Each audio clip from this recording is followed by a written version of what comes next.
Kisah pemuda kaya, anak bos besar, pemilik 73 perusahaan, yang menjadi cleaning service. Episode 243. Kaori, yang terbangun dari tidurnya, ia yang melihat handphonenya, nampak menyala di atas meja. Kaori pun mengambilnya, lalu dilihatnya, notifikasi yang tertera, yang nampak seperti biasa, yang banyak pesan WA di HP-nya. Kaori pun hanya melihatnya saja, karena memang hal itu sudah biasa baginya. Banyak nomor-nomor cowok yang selalu menggodanya, mengirim-ngirim pesan, sekedar untuk bertanya, menanyakan kabarnya, mengucap selamat pagi, atau perkataan cinta, entah itu dari lelaki yang kerja di tempat yang sama, ataupun teman kuliah, atau teman sekolahnya. Hal itu memang biasa terjadi.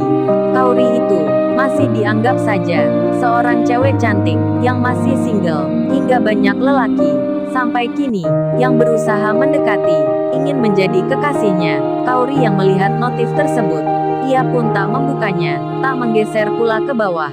Ia terkesan mengacuhkan, kemudian ditaruhlah handphonenya lagi ke tempat semula. Jadinya nama Kenshin, yang huruf depannya sama dengannya, yang ada di bagian bawah sendiri.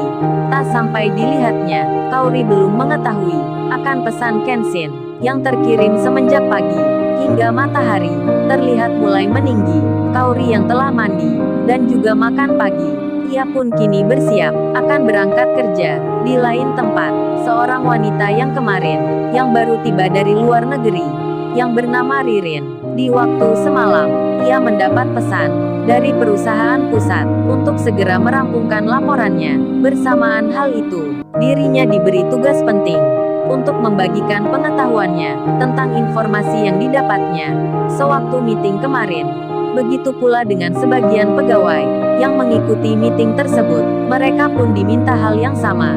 Kemudian Ririn, saat di pagi itu, handphonenya terdengar berdering. Rupanya orang kantor memberitahukan informasi jika bahwasannya ia harus datang ke perusahaan yang bernama Intel Corporation untuk melakukan pelatihan tentang kinerja laporan yang berstandar internasional. Ririn itu diminta agar mengajar sebentar pada pegawai yang dipilih, memiliki kriteria untuk nanti ikut dalam pekerjaan yang besar.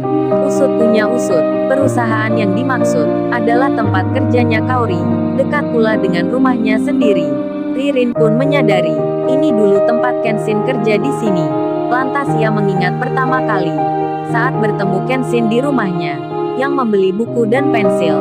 Ririn jadi tersentuh sekali akan kenangan itu, dan kini dirinya yang tak pernah dipikir sebelumnya.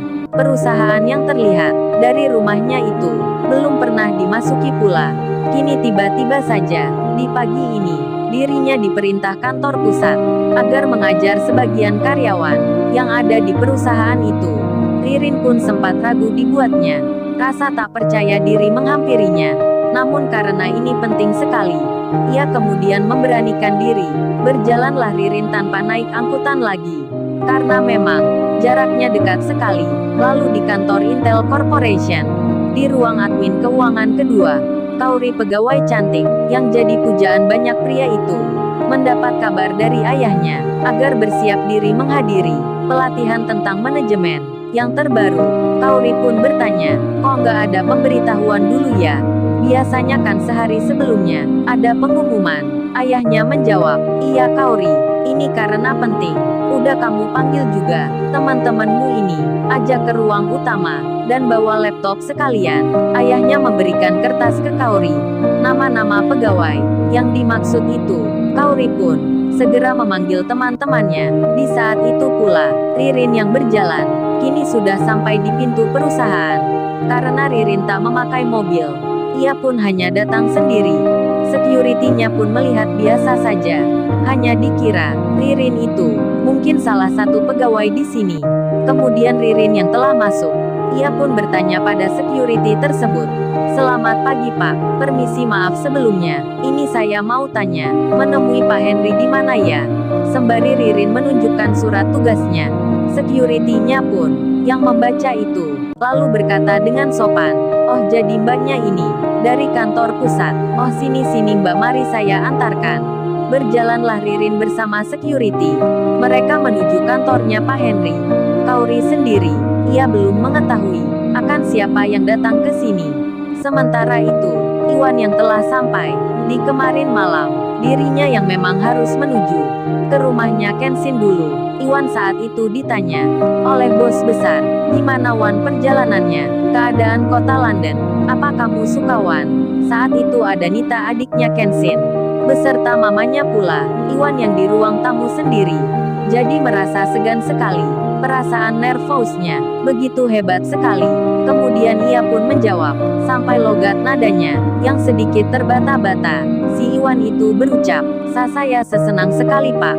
Terima kasih sudah memberikan kesempatan berharga ini." Lalu bos besar bertanya, "Terus gimana Wan?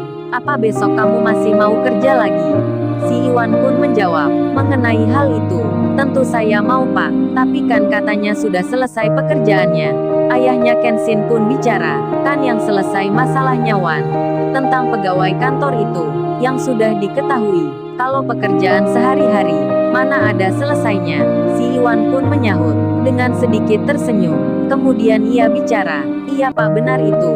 Kemudian bos besar bilang, "Kalau gitu kamu pilih saja. Pekerjaan apa Wan yang kamu suka? Di tempat kemarin itu." Si Iwan pun menjawab, "Maksudnya itu, di perusahaan Pak Tirta ya Pak." Bos besar pun berkata, "Iya di situ kerjanya, tapi Pak Tirta bukan lagi pimpinannya. Kamu pilih saja Wan. Bagian kerja apa yang kamu sukai? Biar nanti pegawai Bapak yang mengurusnya." Waduh, jarang-jarang sekali ini bekerja tanpa surat lamaran, disuruh pilih posisi pula. Kesempatan yang langka sedang ada di depan Iwan. Iwan pun langsung menyahut, "Terima kasih Pak, atas kepercayaannya, atas penawarannya. Kalau boleh memilih, saya masih ingin kerja cleaning service aja Pak." Mendengar hal itu, mamanya Kenshin langsung tersenyum. Beliau pun sedikit tertawa. Nita pun demikian. Bahkan adiknya Kenshin itu langsung bilang, "Mas Iwan jangan mencontoh Kak Kenshin. Mas Iwan kerja aja di kantor gitu. Kalau Kak Kenshin kan tujuannya lain, ingin cari banyak kenalan cewek." Mamanya pun langsung menegur, "Nita kamu bicaranya." Bos besar pun lalu bertanya, "Kok kamu pingin kerja cleaning service lagi Wan?" Si Iwan menjawab, "Iya Pak nggak apa-apa. Soalnya kalau di kantor, saya nggak bisa administrasi, nggak pandai mengoperasikan komputer, nggak bisa bahasa Inggris. Lebih baik menyukai pekerjaan yang bisa dijalani, meskipun biasa saja, tapi hati bahagia. Begitu Pak keinginan saya." Mendengar hal itu, ayahnya Kenshin pun tersenyum. Begitu pula mamanya, begitu pula adiknya Nita, dan keputusan pun dibuat. Iwan akan bekerja lagi, menjadi cleaning service, di tempatnya Angelika, meskipun saat itu dirinya ditawari bawa mobil, untuk bekerja nanti. Namun Iwan menolaknya, dengan halus sekali. Ia nanti tetap menaiki motornya, sembari menunggu Kenshin, yang akan kembali. Lalu, bagaimana kisah selanjutnya? Subscribe channel ini untuk episode berikutnya. Terima kasih.